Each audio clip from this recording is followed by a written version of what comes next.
This world is not my home, I'm just a passing through. My treasures are laid out somewhere beyond the blue.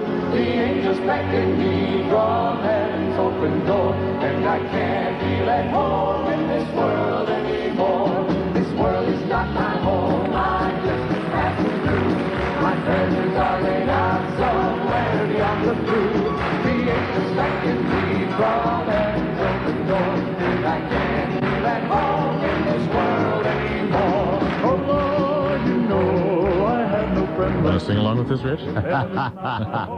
Oh, Bill Pierce and Dick Anthony singing there with the Sunday Night crew. Is that what it is? Yeah, All right, that's from our highlight tape, the best of Sunday night. Now, we normally don't begin our program like this. And no, I know you don't. We're kind of a spontaneous crowd here, but yeah, you're usually a little more upbeat than this. I know. Well, this is fun. Last time we were on the air together was the night before Thanksgiving, and all through the house, not a turkey was stirring, not even a... Not even my spouse. Yeah, but right. it's that it was a year ago. That's right. Thanksgiving. How time flies. Where have you been? Well, I've been sick. You've been sick. Yes. Well, sick days, huh? Oh boy, that's been too long. Yes, traveling. Been doing a lot of traveling. In fact, it was just a couple of weeks ago. I was in all 4 time zones of the contiguous United States. Oh, wow. In a 36-hour period. Yeah, you went to the Philippines? Yes. That's not the contiguous United States, though, Brad. No, that's a little bit west, isn't it? Yeah. You got to keep going. And have lots of food and water on the boat, you know. Mm. No, that was a year ago this past summer. We were in the Philippines with the Youth for Christ triennial convocation that they have of all of their national, what do they call it, national directors from all over the world. They do that once every 3 years. That's what triennial means. 1, 2. Okay, 1, 2, 3. Yeah, okay. And in fact, the next one they're going to be holding in Africa. So see if we can figure out a good reason to go there. Wouldn't that be fun? Yeah. Well, Jeff Miller recently called you from a Sunday Night Live broadcast all the way from the other side. All the way from Uganda, Jeff called us. But he's back now in the harness, perhaps even at this very moment. Listening. Could be listening, but if he is, Jeff, isn't there something you should be writing? There's something we all ought to be writing. We're coming down to our next broadcast coming up this Sunday. Yeah. It's been, what, 2.5 years now? Well, no, 2 years exactly. 2 years last month. Okay. Yeah, last month was our 2nd anniversary. We didn't even make a big deal out of it. I don't know why. Let's do that now. All right. Ladies and gentlemen, this is what we do. Everybody's singing Happy Anniversary. What you really need is this.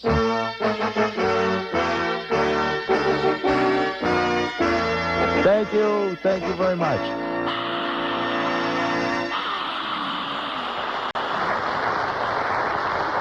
There they are. I knew that audience was someplace. Yeah. Thank you very much. Thank you. Live from Maranatha Hall. Thank you. Please don't get up. Oh, fun. Oh, you got all kinds of little bells and whistles here, don't you? Oh, boy. We'll have to use that again sometime. When you're feeling alone, just play the applause card. There you go. But there really is a live audience with Sunday Night Live, and that's what's so fun. Yeah. I was in on the first year. We did some live stuff with the audience where we did question and answer stuff. Oh, yes. Yes.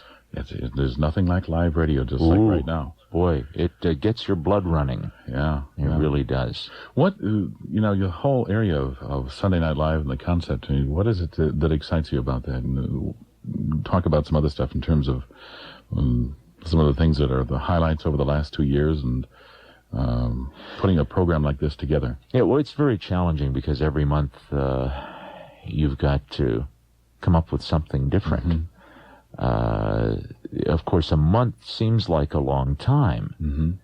If it were our full-time job, it would be a long time between jobs. But actually, both Jeff and I are very busy with own ministries and have a lot of other demands on our time. And so that Sunday night comes around in a big hurry. So that's always challenging, is coming up with something new and staying creative, staying fresh.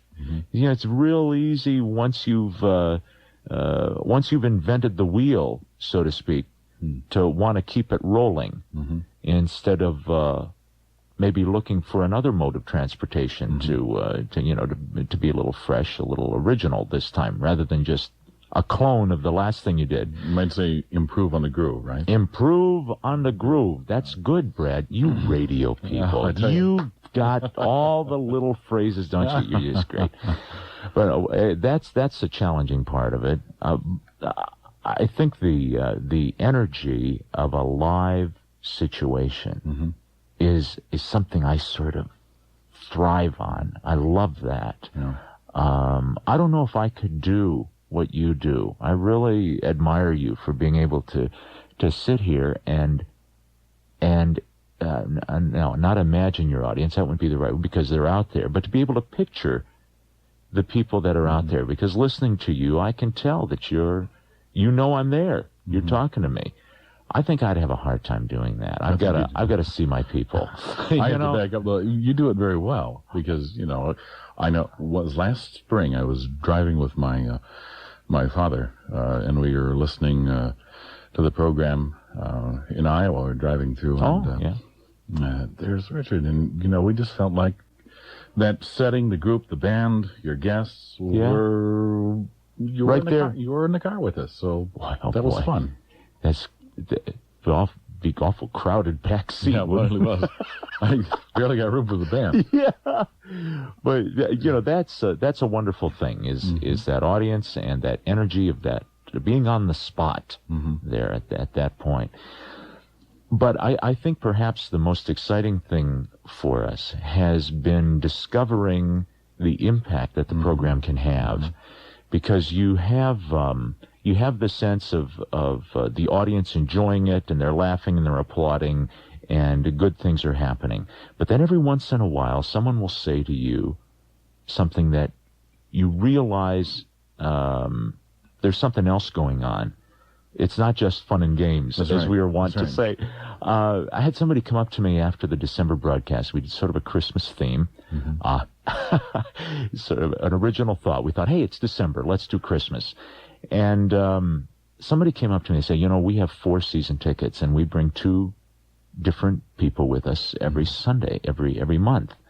And this week, we brought a Jewish couple with us. And what a marvelous introduction to Jesus tonight was for them. And they said that their friends were ecstatic. They were just overwhelmed by not only the event itself, but the message that they had heard. Thought, wow, this is great.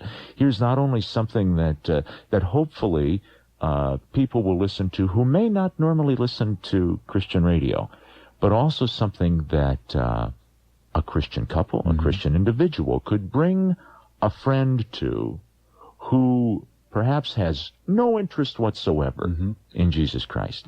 But this program is a bridge for them.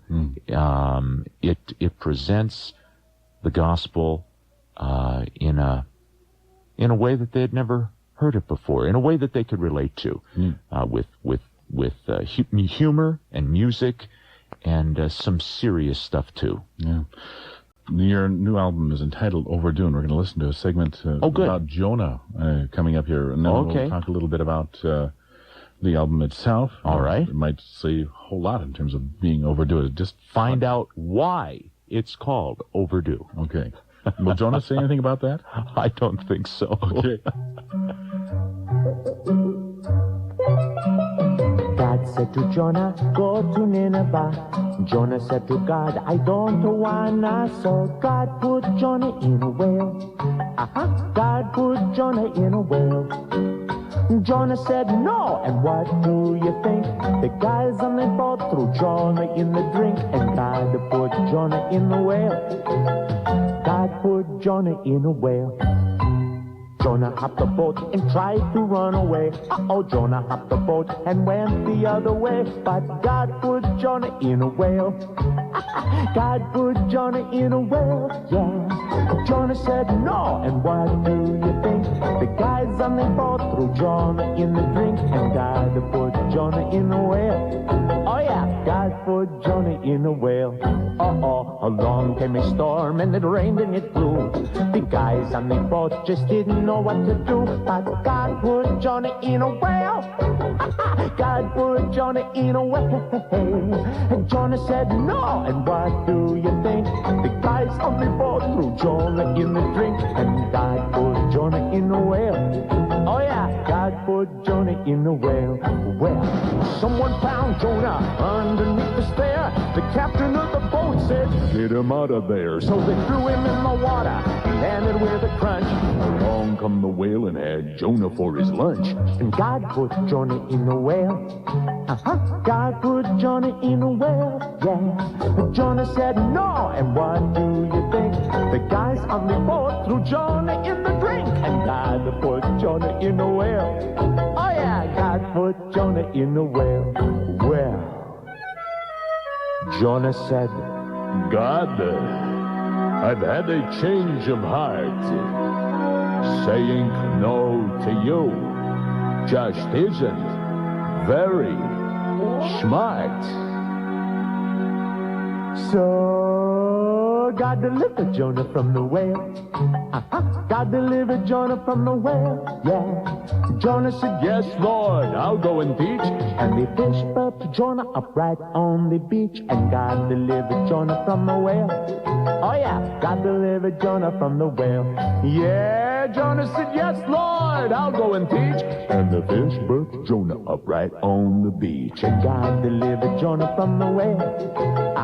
God delivered Jonah from the whale. That's the way it happened. All right. And from Overdue. Nice cover. Thank you. And like I say, I just went through the different portions here. Yeah. And what brought about some of the stuff on Overdue? Well, Overdue is sort of a play on words. Mm-hmm. It happens to be the title of one of the songs. Mm-hmm. So, in a sense, it's the title song. Yeah. Title cut. But also, when we started on this venture a couple years back, I had a tape that was only 6 songs. It was just like half an album. And so we called it Aside. Mm-hmm. And, get it? It's a little joke, son. As we told people, someday we're going to finish this thing, okay? And for 2 years we've had people saying, when are you going to finish Aside? You know, we loved it. When are you going to do the other side? Mm-hmm. Well, we decided not to do the other side. Just leave it sit the way it was. We'd do a whole new thing. 2 sides. 2 sides. So this one is 2 sides, and in some people's opinion, including our own, it was long overdue. So there's a little personal meaning behind it. And to show proper humility and embarrassment at taking so long, the picture on the front has me covering my face. Nice yellow sweater and whole thing. You know, when you talk about Sunday Night Live, there are so many different elements of it. And there's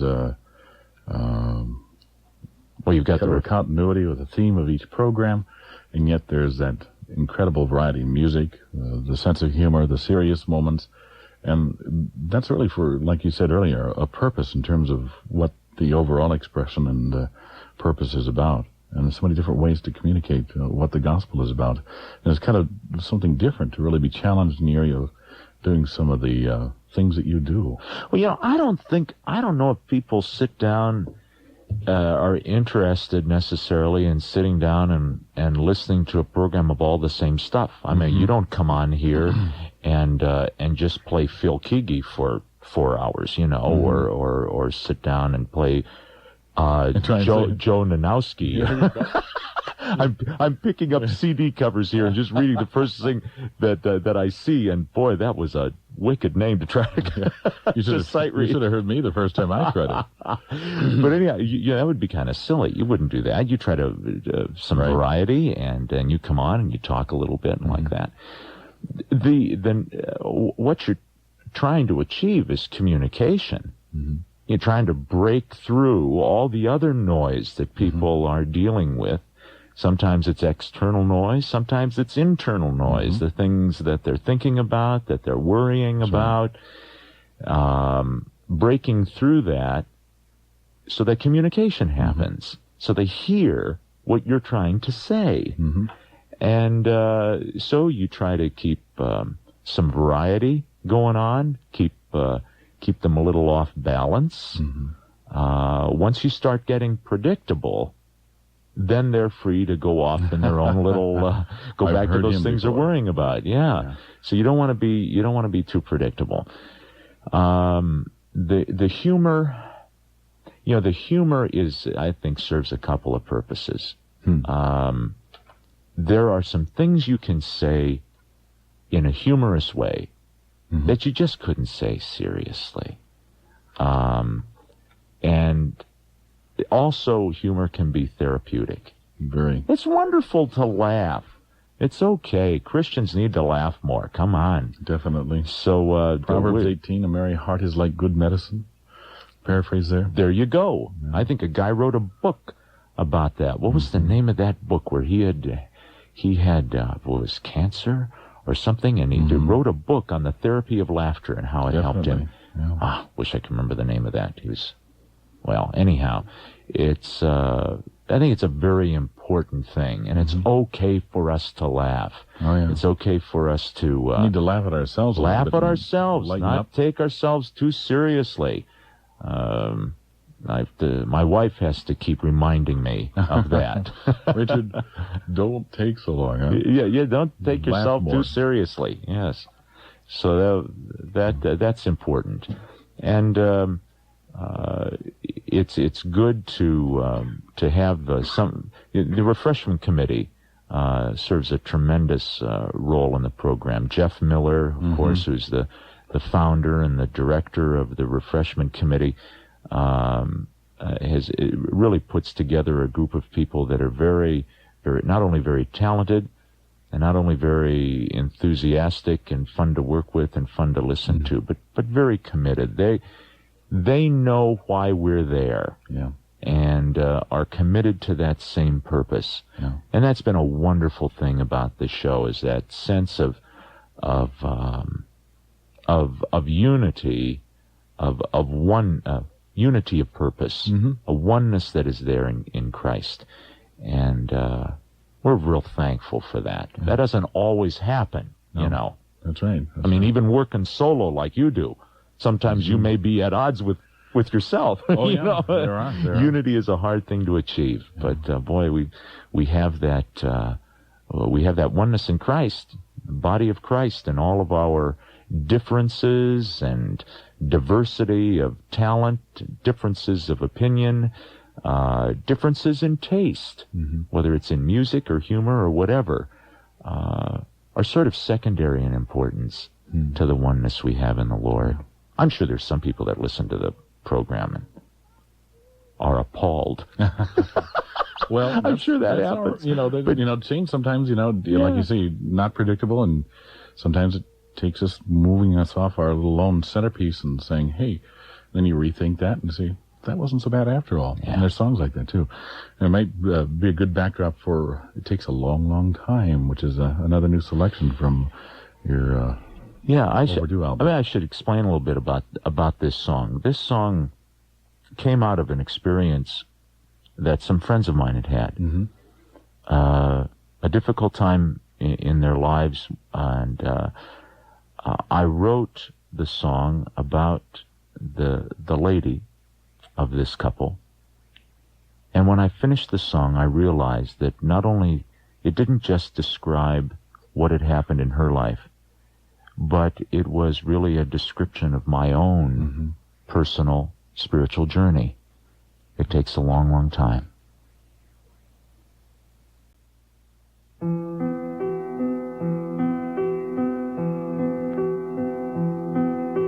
It takes a long, long time. In case you hadn't heard, it's hard to stay in line. It's time you got the word that when you choose the way, it doesn't mean you'll stay. It takes a long, long time. It takes you heart and soul. You raise your hands and say, you've never felt so whole. Then try to walk away, no matter where you go. Down deep inside, you know, it takes you heart and soul. 'Cause you are part of a family. You've been ransomed, you've been named. You were born to share his glory, rule the skies. Like a lost, abandoned, long forgotten child, you've been claimed with a love that never changes and a name that never dies.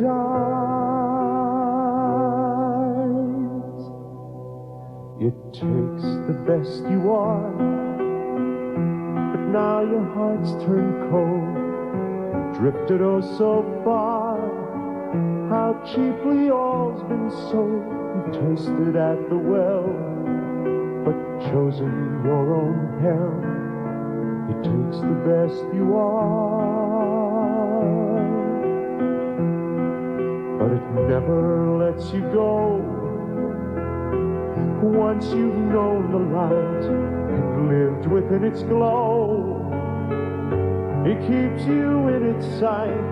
The hound of heaven's foe pulls ever toward the fold. It never lets you go. 'Cause you are part of a family. You've been ransomed, you've been named. You were born to share his glory, rule the skies. Like a lost, abandoned, long forgotten child, you've been claimed with a love that never changes and a name that never dies. But it takes a long, long time. In case you hadn't heard, it's hard to stay in line. It's time you got the word that when you choose the way, doesn't mean you'll stay. It takes a long, long time. Richard K. Allison, our guest, and the music from the new album entitled Overdue. It takes a long, long time. Those who wait upon the Lord shall renew their strength, to mount up with wings as eagles, and run and not be weary, walk and not faint. We'll return with more in just a moment.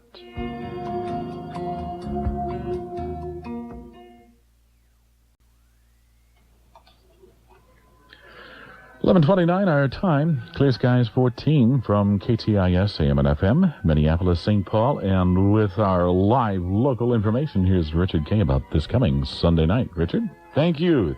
February 19th. I hope you've marked it down on your calendar. Our program starts at probably about 7:45. We're never quite sure, but you better be there early, all right? If you're interested in joining us live, you can call the Maranatha Hall box office at 631-5151 for ticket information, or join us on the air right here at KTIS 98.5. We go on the air at 8:06. That's Sunday night, coming up this Sunday, February 19th. Bring a friend and you never come out and join us live. Have some fun. Oh, yeah. It's 11:30.